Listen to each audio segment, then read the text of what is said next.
दरम्यान बारामती पोटनिवडणूक बिनविरोध केल्याचे सर्वांचे आभार, फडणवीस यांचं हे वक्तव्य समोर आलंय।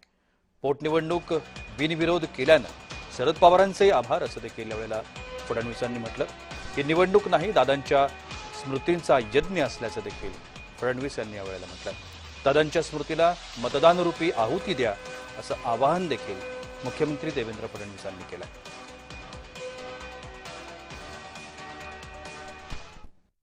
मी विविध पक्षांचे आभार मानेन की या सर्व पक्षांनी हा निर्णय केला की अजितदादांच्या पश्चात ही निवडणूक होते आणि महाराष्ट्राच्या संस्कृतीमध्ये आपण अनेक वेळा हे बघितलेलं आहे की अशा प्रकारचे ज्येष्ठ नेते, मोठे नेते हे आपल्यातनं निघून गेल्यानंतर होणारी पोटनिवडणूक ही साधारणपणे आपण बिनविरोध त्या ठिकाणी करतो।